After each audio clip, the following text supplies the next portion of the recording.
St Nicholas Church, Witham, Essex. A brief history. Witham lies between the city of Chelmsford and the town of Colchester, on the Roman road between the two, which ran out from London. The remains of a Roman temple with a votive offering pool have been found here. The parish of Witham appears in the Domesday Book of 1086, and the manor of Witham was given to the Knights Templar in 1148.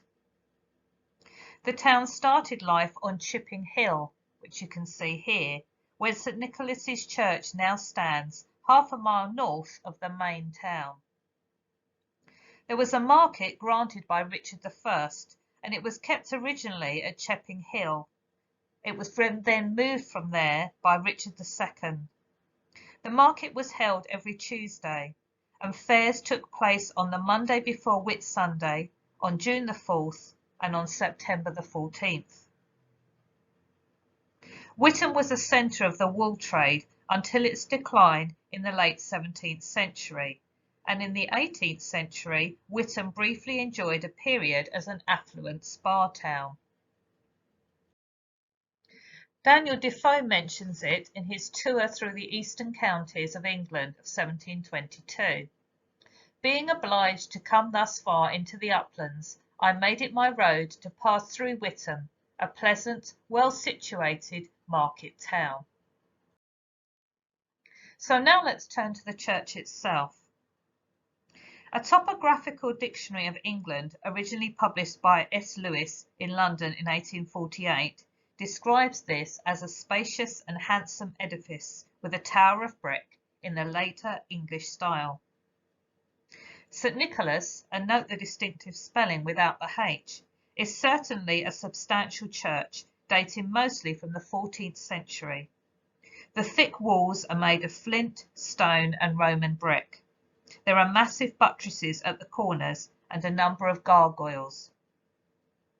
The walls of the church are finished mainly with random flint and Barnack stone corners. Barnack stone came from a major quarry near Peterborough. The vestry, though, is constructed in Kentish ragstone, a hard grey limestone, and the internal part of the arcade is made from clunch, a soft limestone, which in this case came from Bedfordshire. The nave, with its north and south aisles, the chancel and the tower were probably completed in the 1330s. The north chapel was built in 1397 and is now a priest's vestry. The south chapel was built in 1444 and is now the lady chapel. The porch is late 14th century, but the door entrance may come from an earlier church, as its style is 12th century. The parapets, which are very visible here, are a much later addition. Inside, the walls are plastered, as is the roof, though with exposed timbers. So here we have a view of the interior of the church. In the 15th century, an oak screen was built between the nave and the chancel. It's still there, you can see it in the centre here, but it was lowered in the 19th century.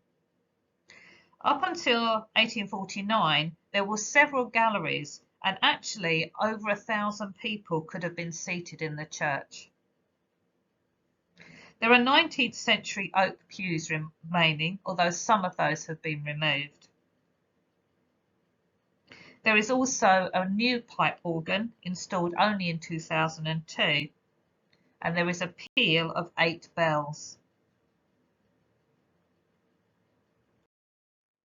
The Topographical Dictionary of England that I've already mentioned also says that the church contains many ancient monuments, including a large tomb erected in the reign of Elizabeth to the memory of Judge Southcote and his lady, by whose effigies it is surmounted, and that still survives today.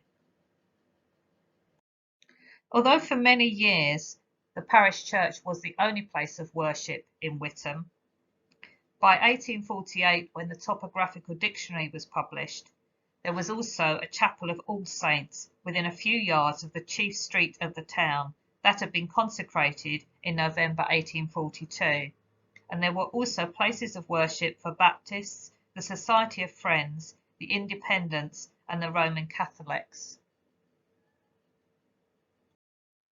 The winter of 1738–9 proved to be a particularly mild one. It was on 16th of December 1738 that the wedding of my 7 times great-grandparents took place. Elizabeth York married Thomas Citizen, and the church they married in was St. Nicholas.